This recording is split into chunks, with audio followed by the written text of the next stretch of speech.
में कक्षा 9 गणित विषय को पेज नंबर 95 को अभ्यास 5.1 को 8 देखि 11 समाधान गर्न गएछौँ।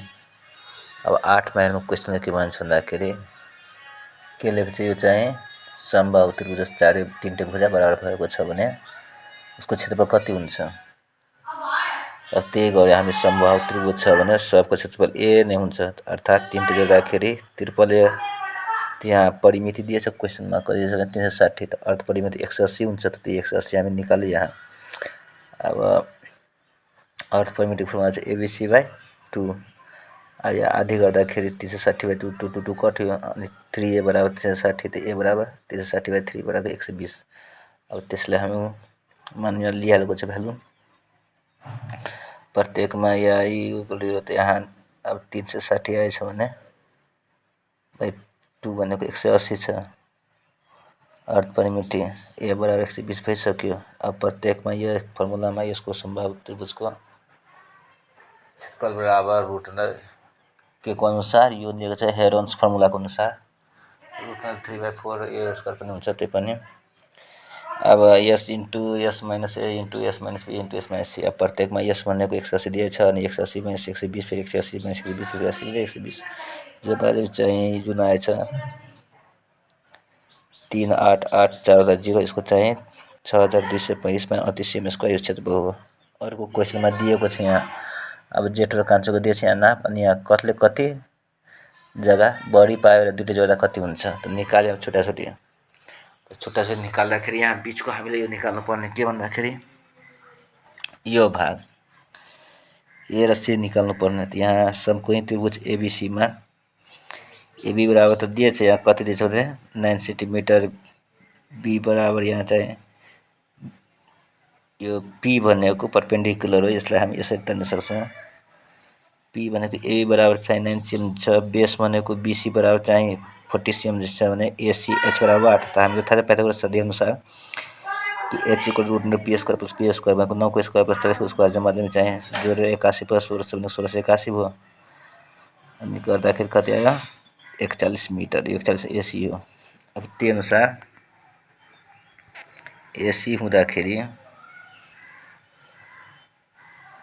अब ABC मा AB बराबर C मानौँ, यहाँ AB बराबर C, त्यस्तै गरी BC बराबर A र AC बराबर B यहाँ मान्दाखेरि अर्थ परिमिति ABC जोड्दाखेरि 40 28 9 गर्दाखेरि कति भयो 90/2 भनेको 45। अब त्यो विषमबाहु त्रिभुज ABC को क्षेत्रफल निकाल्दाखेरि s into s minus a s minus c into s minus c BC गर्दाखेरि 45 45 माइनस 40 फेरि 41 फेरि 50 माइनस 9 गर्दाखेरि 32400 आयो अनि 180 चाहिँ यसको क्षेत्रफल आएछ।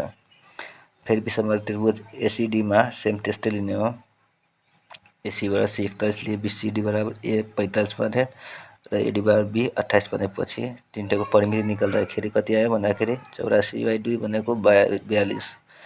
अब 42 बाट कति 15 घटायो A, 42 बाट 28 गयो B, 42 बाट 41 गयो C गर्दाखेरि 15876 आयो, जसको चाहिँ 126 मिटर स्क्वायर छ।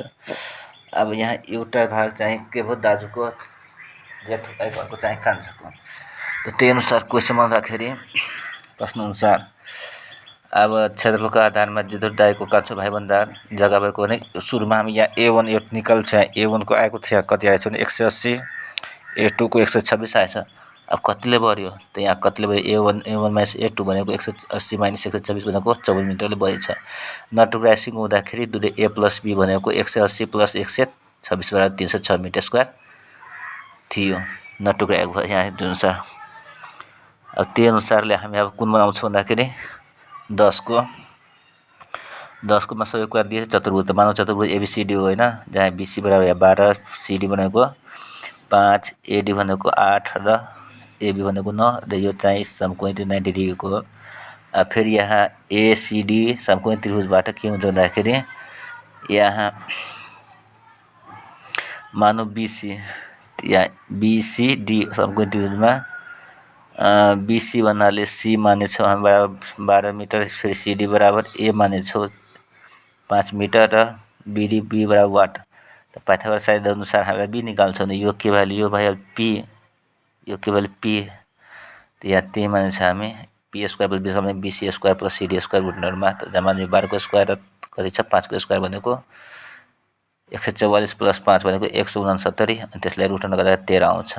अर्थ परिमिति भनेको एबी प्लस सी, त्यहाँ एमा 5 दिन्छ, बीमा 13 दिन्छ र सी भनेको 12, सब जोड्दाखेरि 30/2 15। समकोण त्रिभुज गर्दाखेरि त्यही समकोण त्रिभुजको क्षेत्रफल निकाल्दाखेरि हामीले हेर्नुको अनुसार एस इन्टु एस माइनस ए into S minus c b into S minus c सब गरेपछि 15 गुणे 15 into 15 minus 5 15 minus 13 into 15 minus 12 जम्मा 15 गुणे 10 गुणे 2 छ भनेको 900 भनेको 30 मिटर स्क्वायर। यो चाहिँ के भयो क्षेत्रफल भयो। अब विषमबाहु त्रिभुज अर्को यो निकाल्दाखेरि फेरि चाहिँ एबी मानौँ यहाँ एबी बराबर सी भनेको 9 मिटर, बीडी भनेको ए 13 मिटर, एडी भनेको यहाँ हेर्ने के लेख्छ एबीडी छ भने ए को सामने बुझ्ने ए हो, बी को सामने बी र डी को सामने सी मान्ने है। त्यो अनुसार मानेको त एबी यहाँ के भइहाल्छ, डी को सामने त्यसले सी भइहाल्छ। अनि फेरि यो बीडी छ ए को सामने त्यसले ए भइहाल्छ र बी को सामने के छ एडी त्यसले त्यो बी भइहाल्छ। त्यो अनुसार फर्मुला ल्यायो, सबै 30 आयो सब जोडेर। त्यसपछि के गर्यो हामीले S minus A S into S minus A into S minus be into S minus C 15 into 15 minus 13 15 minus 8 15 minus 9 को मल्टिप्लाई गरेको 1290 भनेको 35.49 छ। अब यहाँ क्वेसनले दुवै चाहिँ जोड्दाखेरि क्षेत्रफल कति हुन्छ त्यो क्वेसनले भन्छ के भन्छ यहाँ क्षेत्रफल सबलाई जोड्दाखेरि बगैँचाको उठेको क्षेत्रफल कति हुन्छ त हामी A1 र A2 जोड्यो। त यहाँ हामी जोड्दाखेरि चतुर्भुज आकारको बगैँचाको क्षेत्रफल A1 प्लस A2 त A1 मा कति आएछ 30 मिटर स्क्वायर, A2 मा आएछ कति आयो भन्दाखेरि 35.49 मिटर स्क्वायर भनेको जम्मा चाहिँ 65.49 स्क्वायर। अब त्यस्तै गरी यहाँ देखेर यहाँ समान्तरमा चाहिँ एउटै आधार भएको त्रिभुज र समान्तराल चतुर्भुजको क्षेत्रफल बराबर हुन्छ, जहाँ त्रिभुजको चाहिँ 3वटा लम्बाइ 26 28 30 सेन्टिमिटर दिएछ र त्यसै गरी आधारको चाहिँ लम्बाइ सचको दिएछ चाहिँ 28। त हामीले एउटा क्रिएट गर्यो यस अनुसार एबीसीडी भनेर। अब मानौँ यहाँ बीसीडी भनेको त्रिभुज हो भनेर यहाँ लेखिदिएछ के भन्दाखेरि मानौँ एबीसीडी समान्तराल चतुर्भुज र बीसीडी बीसीडी के हो त्यो त्रिभुजको समान आधार भनेको सीडी हो मा अवस्थित छ।